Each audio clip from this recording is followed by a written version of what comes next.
Welcome to Down and Distance Podcast, where we talk about topics that are focused on leading with purpose and advancing with strategy.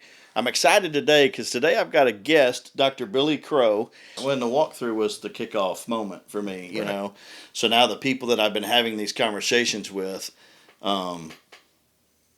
they were a part of, okay, you're doing this now. So it's now real. I'll get texts from them. Hey, what are you doing this week? What's going on? Well, I'm driving to Kansas City tomorrow, and I'm going to talk about it up at Kansas City tomorrow. And in 2 weeks, I'm going to Dallas. And last week, I did a workshop for Riggs Caterpillar. And in April, I'm doing a men's retreat for Harvest Church in Paragould. And so things are kind of happening.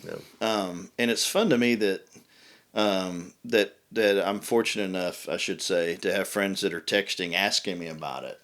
How did it go? Like I did the thing at Riggs last Thursday, and I got like how'd it go? Well, I think it went okay. Some people bothered you while you were trying to do it. Texted you texted me in the middle of it. Yeah. How's it going? No, that's not what you said. Yeah, but Yeah. So it's exciting. So something, and that I think the way it works is, like I say, men love football. That part's easy, but the biblical stuff, all truth is God's truth. Truth is eternal. Truth, breaks down a lot of boundaries and barriers and stuff. So like I said, kids to adults to whoever. And I walked away from the walkthrough, and one of the aspects we talked about several things stuck with me, but I wanted to ask you about was, a couple years ago, if you don't happen to know, we won, we as in like me plus the team, state championship. Okay? Got the rings, got the helmets, got the whole thing to do it. We might have to. Is this your first prop on the show as well? I'm sorry. Go ahead. There you go. Yeah, just as he holds that. What were you saying? Yeah. So in that game, and a lot of us were in the stands on the sideline. You talked about at the walkthrough, hey, we had seen some things, and so we had a principle.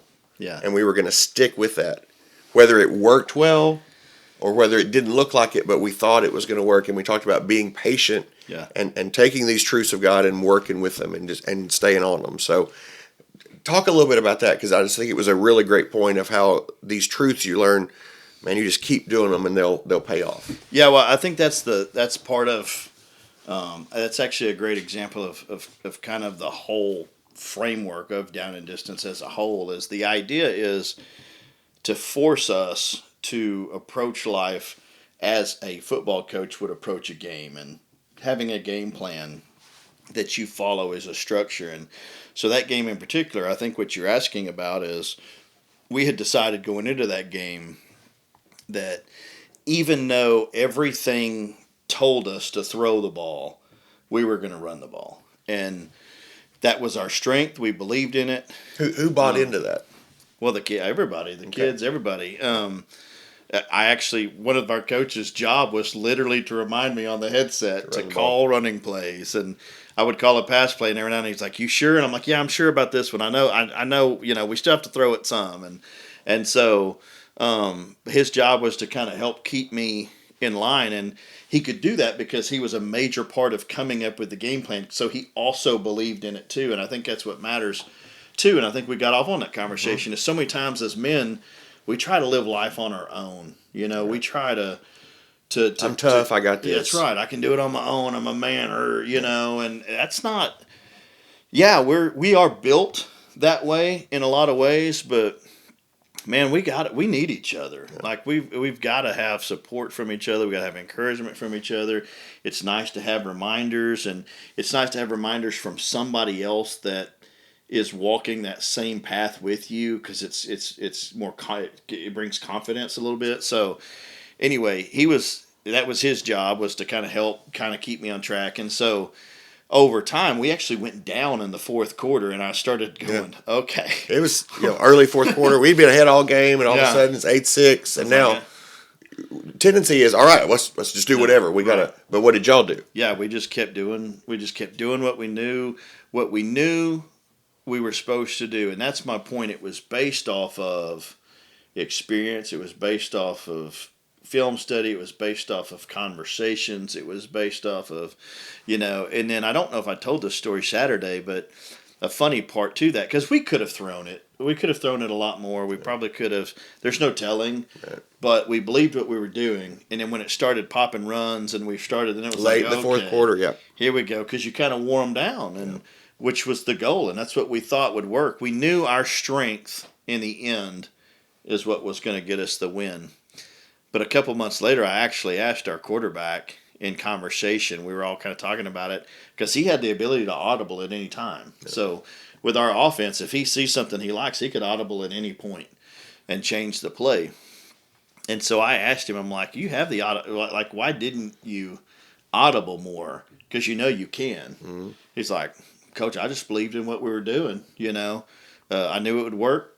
I knew we were on the right, so I wasn't going to be the one to change it and whatever. And so that's an exciting part too. When that's because these things down distance work. Yeah. They're biblical, grounded principles. Yeah, they do. And there's a part there where there's power in having those positive people around you, like your teammates being bought in and coming up with a game plan. I talked about this at the workshop Thursday at Riggs. Is you have to, if you really want your game plan to be effective, whether you're like if we're talking about your game plan as a husband, you want that to be effective. Your wife better be a part of coming up with the game plan. Like everyone's got to be bought in. Yeah, everyone's got to be bought in. And if you want genuine buy-in, then you get investment at the beginning. You know what I mean? So everyone's got to be a part of that. If you're talking about the relationship with your kids, which are like my team, like my players on a football team, I'm going to teach them. I'm going to discipline them. I'm going to hold them to expectations. Like we're going to create a culture that breeds what we're trying to breed, that facilitates the things we're trying to facilitate. But at the same time, they're the ones running the plays. So what are you comfortable with? What route are you comfortable doing? What do you see right here? What do you most? Did you score any touchdowns in that championship season? Not a one. And I could have if we were inside like 3 yards. Right. And 100%. I had plenty of water. Yeah. It's been a minute. But yeah. I said they buy it. Yeah. And so you talk about that as a parent. Well, it's great you've got to discipline your kids, and you can't just let them go run their own plays. I mean, you've got to give them some structure, but you include that in that process. Well, now they're bought in. So then even when they leave, they're still bought in. Yeah. Even when they move, and you've got two great examples of that. I'll just tell you, as their former teacher, they've bought into what they learned here. Now that they're out there, they're still doing those things. And as a dad, I mean, that's one of the things we want, right? Yeah. So, so I love that. I'll say as a pastor too, the stats tell us all the time, we're all church guys. A lot of times it's mom. More times than not, if the whole family's not coming, it's dad who's not coming. And we want to reach those guys because we know what they need to be in their homes. Hey, they'll come up on a Saturday and talk football. Yeah. And as they do that and they see there's other guys, hey, these guys are doing the same stuff I'm doing. I think this is an evangelistic tool. It's a discipleship tool. Like it could be all those things in a church setting and also in a business setting. Yeah. Because a business is a team. You've got both on the agenda. So I know they look a little different, but the same thing works in both, right? Yeah, they look different, and you know this, so I'm not telling you something you don't know.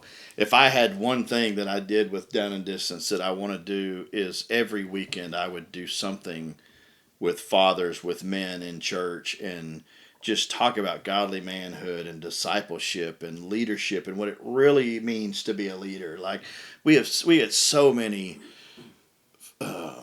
poor examples and so many confusing. What was it, Gallagher that I showed at the walk? Yes, yeah. Where he had all the words and they're spelled the same, but tomb is not bomb, because they look the same, but they're not. They look the same, but they sound different. Right. Like that's the way. That's what men get. The message is for us with leadership, and especially as men, and especially more and more nowadays. And so, that's my passion. Is that, and more specifically, fathers and sons, like creating. It's so hard for a father and a son to have conversations that are not that didn't start as discipline, right? So most of the big conversations start because he did something. Right. I got to now call him out on it. That's right. Yeah. You got to call him out and correct him on it, and so that's how it starts. Well, it's combative in nature. Right. It's tense. He feels like he's being shamed. It's tense. if we can come in initially with, hey, you didn't do anything wrong. Let's just take a couple hours and let's just go talk about this and talk about, you love football. So let's talk about football. And then let's talk about how you understand that concept. So now apply it to how you choose your friends and how you treat girls with respect and how you respond to teachers. And let's talk about how you grow and do the things that you want to do and become the things you want to become. And we can do that over some football. Like, to me, it allows fathers and sons to really mesh. Yeah. I had a father and son in my group, and that's exactly what they did. Talking about that. So again, I would just say whether you're a business guy, a pastor like me, we want our men be leaders. Well, they don't know how. Well, Down and Distance tells them how, and gives them some tangible tools to use. And so I just whether it's I'm so excited for you. I'm excited with you that all of this thought and prayer that you've spent a decade or more doing is coming together and is getting out there, and it's going to change a lot of lives. And I'm super excited to be a little part of it with you, because it's good stuff. Well, you've been a big part of it, so I appreciate that. I'm glad. So I appreciate Dr. Crow being with me today. I could sit and talk to you for hours, too, especially about stuff like this. So hopefully this is not the last time. We wanted to just kind of give you an idea of what Down and Distance was to its core, where we're going with it. If there's something that you're interested in, man, please reach out to me. You can go to our website at www.downanddistance.org. There's a lot of options there and ways to kind of figure out if there's a way that we can partner with you to help you do the things that you're trying to do. So just remember, you don't control the clock, you don't control the crowd, but you do control how you drive the field. So know the down, know the distance, and call the right next play. I'm Justin Kramer, and this is Down and Distance.